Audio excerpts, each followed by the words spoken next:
Desa terpencil itu sunyi senyap. Cahaya redup, rumah-rumahnya menghasilkan bayangan panjang. Rumah Ibu Salma menjulang di tepi perkebunan kopi yang terbengkalai, mercusuar kegelapan dan kengerian. Di tengah suasana tegang, suara jangkrik yang berderit, dan anjing menggonggong menembus keheningan. Ardi mendekati rumah, sorotan senternya membelah kegelapan. Langkahnya terukur dengan ragu. Ardi melangkah ke rumah Ibu Salma yang menyeramkan. Udara terasa berat dengan kebusukan dan rahasia. Pintu berdiri tertutup di belakangnya, mengurungnya dengan keheningan yang mengganggu dan aroma sesuatu yang mencurigakan. Senternya menembus kegelapan, menyingkap dinding yang dipenuhi coretan mengganggu dan potret wanita tua yang miring. Dia menyalakan alat perekamnya, menangkap suasana seram saat dia dengan hati-hati mengamati setiap sudut ruangan. Suara yang mengerikan menembus keheningan. Tangisan seorang wanita bergema dari lantai atas membekukan Ardi di tempatnya. Ardi memulai pendakiannya menaiki tangga ke lantai 2, tidak menyadari kegelapan yang menunggunya. Kegelapan turun saat senter berkedip dan mati, meninggalkan Ardi sendirian dalam jurang yang sunyi. Langkah kaki yang menyeramkan bergema dari atas, memecah keheningan dan mengisyaratkan kehadiran yang mengganggu.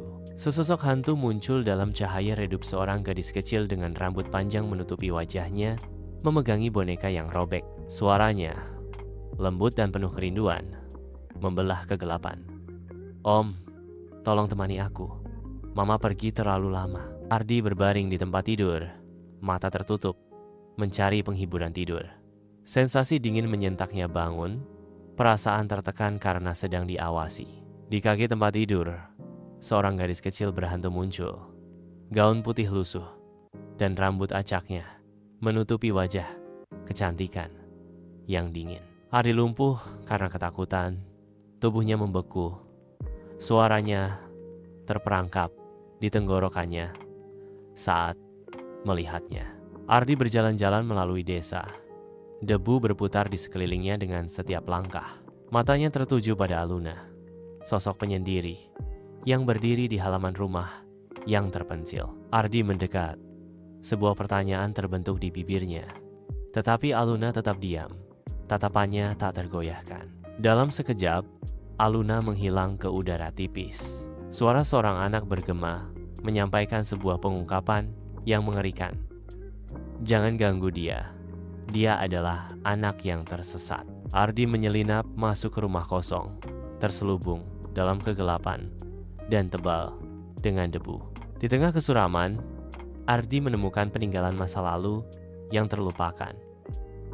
Sebuah boneka tua, potret seorang gadis yang rusak, dan buku catatan robek yang dipenuhi tulisan tangan seperti anak kecil. Dan sebuah buku catatan sobek bertuliskan tangan anak-anak. "Mama bilang aku harus sembunyi. Aku tidak boleh keluar. Kalau aku diam, Mama akan sayang aku lagi." Saat Ardi menyerap pesan yang menghantui, tangisan samar menembus keheningan dari sudut yang gelap, memperkuat suasana seram. Tarian Ardi terhadap rumah yang terbengkalai terganggu oleh seorang penduduk desa, tertarik oleh kehadirannya yang tidak dikenal. Warga desa menceritakan kembali sejarah rumah yang menyedihkan, mengungkap nasib tragis Aluna. Tergerak oleh cerita penduduk desa, Ardi mencari dukun desa, bertekad untuk mengungkap misteri masa lalu Aluna. Ardi tersentak bangun, matanya terbelalak ketakutan. Keringat dingin membasahi dahinya, mencerminkan cengkraman mimpi buruknya yang menghantui. Ardi bermimpi kembali, dan kali ini ia masuk ke dalam dunia kabur seperti ruang kelas kosong suram. Aluna duduk di pojok ruangan, memeluk bonekanya. "Aku cuma mau sekolah. Aku cuma mau dikenang." Beban mimpi itu menghimpit, selubung kesedihan yang menyesakan. Dia terjebak dalam bayang-bayang masa lalu yang masih membekas. Ardi terbangun dan memutuskan memperingati Aluna dengan upacara yang menyentuh hati, mengukir namanya di batu nisan. Anak-anak desa berkumpul. Suara polos mereka terangkat dalam doa untuk Aluna. Sejak saat itu, rumah tua tak lagi terdengar suara tangis. Ardi bermimpi satu terakhir kalinya. Ardi melihat Aluna berseri-seri dan tersenyum di bawah dahan pelindung dari pohon besar. Aluna menghilang, meninggalkan Ardi dalam kehampaan kerinduan dan kenangan yang sunyi. Di akhir cerita, Ardi membuka kelas belajar baru di desa.